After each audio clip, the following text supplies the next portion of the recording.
চট্টগ্রামের বিভিন্ন অঞ্চল, কক্সবাজারের বিভিন্ন অঞ্চল প্লাবিত হয়েছে। মানুষ ঘরের চালার উপরে বসে আছে, আশ্রয় কেন্দ্র খুঁজছে, কখন মানুষকে তাদেরকে উদ্ধার করবে সেই অপেক্ষায় আছে। একেবারে টিন পর্যন্ত পানি, চালা পর্যন্ত পানি, একটুখানি বাকি আছে। এই দৃশ্যগুলো আপনারা দেখেছেন এক বাবা একেবারে তার থুতনি পর্যন্ত পানি হয়ে গিয়েছে, দুইটা কলিজার টুকরো সন্তানকে এরকম উঁচু করে ধরে আছে। এমন দৃশ্য হচ্ছে চট্টগ্রাম। কিন্তু চট্টগ্রামে আজকের দৃশ্য, সকালবেলা বৃষ্টি হয়েছে না? চট্টগ্রাম বিশ্ববিদ্যালয়ের তরুণ তরুণীরা, ছাত্রছাত্রীরা আজকের সকালেও তারা এই বিশ্বকাপ উন্মাদনায় তারা পাগল হয়ে ওইখানে উন্মত্ত হয়ে আছে। সকালবেলার দৃশ্য যেগুলো আমাদের হৃদয়ে রক্তক্ষরণ ঘটায়। যে চট্টগ্রাম এত বড় বিপর্যয় যে মানুষ ঘর ছাড়া, পশুগুলো ভেসে যাচ্ছে, সন্তান মায়ের কোল থেকে পানিতে ভেসিয়ে নিয়ে যাচ্ছে, লাশগুলো ভেসে যাচ্ছে, কবরস্থান প্লাবিত হয়ে গিয়েছে, মৃত সন্তানের লাশ ভেসে যাচ্ছে পানিতে। সেই জায়গায় বৃষ্টি উপেক্ষা করে সকালবেলায় বিশ্বকাপ উন্মাদনায় তারা একেবারে পাগল, একেবারে উন্মাদ হয়ে গিয়েছে। এই আজকের দৃশ্য বেশি দূরের না, আজকের সকালের দৃশ্য এটা। চট্টগ্রাম বিশ্ববিদ্যালয়ের ছাত্রছাত্রীরা বৃষ্টিতে ভিজে সকালবেলা উপেক্ষা করে তারা এটা দেখছে। কি বলবেন আপনি? যে জাতি নিজেদের দেশের মানুষের, মুসলমানের দুঃখ দুর্দশায় যাদের হৃদয়ে রক্তক্ষরণ ঘটায় না, যারা বিদেশি ভিনদেশি প্লেয়ারদের প্রেমে যারা হাবুডুবু খায়, উন্মত্ত হয়, আমি তো বলি আর যাই হোক, এরা কোনোদিন দেশপ্রেমিক হতে পারে না। দেশপ্রেম এদের মধ্যে নাই। কি আসে যায় এদেরকে? জনগণের ট্যাক্সের টাকা, রক্ত পানি করা টাকায় এরা লেখাপড়া করে। সরকার যে বড় বড় বিশ্ববিদ্যালয়গুলো বানিয়েছে, বড় বড় বিশ্ববিদ্যালয়গুলোর জন্য যে বাজেট, যে খরচ, একজন স্টুডেন্টের পিছনে সরকার যে বাজেট দেয়, কাদের টাকা এটা? কথা বলেন। জনগণের ট্যাক্সের টাকা। জনগণের ট্যাক্সের টাকা। একজন ইউনিভার্সিটির স্টুডেন্ট, মেডিকেলের স্টুডেন্ট কত হাজার হাজার টাকা, লক্ষ লক্ষ টাকা সরকার এদের পিছনে ব্যয় করে।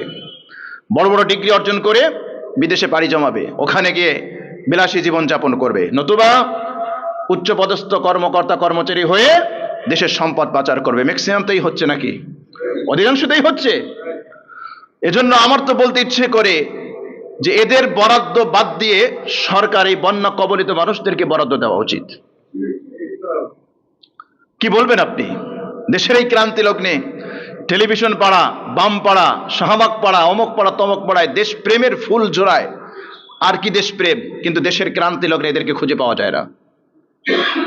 দেখবেন বন্যা কবলিত মানুষ যারা কাজ করতেছে, খুঁজে দেখেন না, ওলামায়ে কেরাম, দাড়ি টুপি, এদের তত্ত্বাবধানেই তারা সেখানে কাজ চলছে। যতটুকু কাজ করছে তার ম্যাক্সিমাম, আমি বলছি না যে কোনো সাধারণ মানুষ যায় না, অবশ্যই গিয়েছে, কিন্তু যারা এই জায়গায় দুর্যোগে যারা কাজ করে, খুঁজে দেখেন অধিকাংশই হচ্ছে ওলামায়ে কেরাম, এবং তাদের তত্ত্বাবধানে এটা হচ্ছে। অথচ আমাদেরকে গালি দেয় আমরা নাকি দেশ বিরোধী, আমাদেরকে উল্টা সিধা শোনায়, আমাদেরকে শোনায় যে জাকাত খায়, ফিতরা খায়, সাদাকা খায়। তো জাকাত, ফিতরা, সাদাকা এটা তো খারাপ না। মানুষ ইচ্ছা করে এই সকল মাদ্রাসায়, যেখানে লিল্লা বোর্ডিং আছে, সেখানে তারা দেয়। গরিবের সন্তানরা লেখাপড়া করে।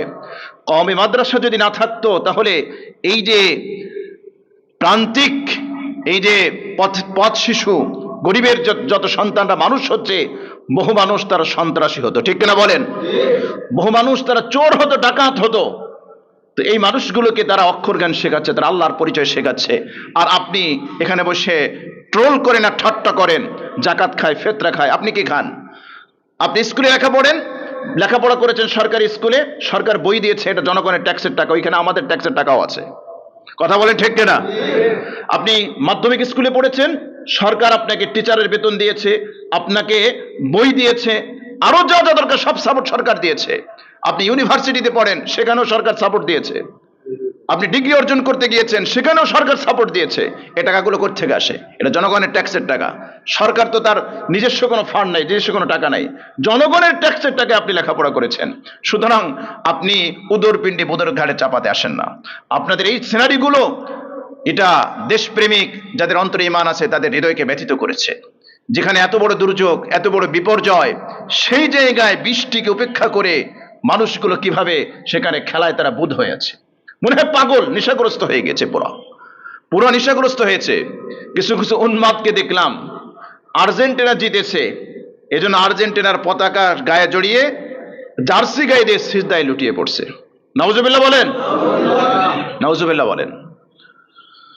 মানে মানুষের বিবেক কিভাবে পচে গিয়েছে, দিমাগ কিভাবে পচে গিয়েছে, মানুষের ওদের মস্তিষ্কের মধ্যে মনে হয় শয়তান পেশাব করে দিয়েছে। এই সেই আর্জেন্টিনা। পৃথিবীতে ইসরায়েলের সবচেয়ে বড় সহযোগী যদি কেউ থাকে, তার মধ্যে খুঁজলে এই আর্জেন্টিনাকে পাওয়া যাবে। আপনারা দেখবেন এই যে মেসি, নেইমার যারা খেলোয়াড়, এদের হাতের ভিতরে কি ট্যাটু আছে না, এক চোখ আছে না? এগুলো কিসের সিম্বল? এগুলো দাজ্জালের সিম্বল, এগুলো ইলুমিনাতির সিম্বল, এগুলো শয়তান পূজারীর সিম্বল। এগুলো আপনি মুসলমানের বাচ্চা হয়ে আপনি বৃষ্টি উপেক্ষা করে আপনি সেইখানে গিয়ে এই খেলা উপভোগ করেন, আনন্দে উল্লাস করেন, মেতে ওঠেন। আর এদিকে আমাদের দেশের জনগণ, আমাদের ভাইয়েরা, আমাদের বোনেরা, তারা মাথা গোঁজার ঠাঁই পর্যন্ত পাচ্ছে না। এই জাতি দিয়ে কি হবে বলেন? কোন ভবিষ্যতের দিকে আমরা যাচ্ছি? কিসের দিকে, কোন দিকে আমরা যাচ্ছি? আমাদের ভাবা দরকার, একটু চিন্তা করা দরকার। এগুলো সত্যি আমাদের হৃদয়ে রক্তক্ষরণ ঘটায়। এই সিনারিগুলো যখন আমাদের চোখের সামনে আসে, এগুলো সত্যি আমাদেরকে ভাবায়।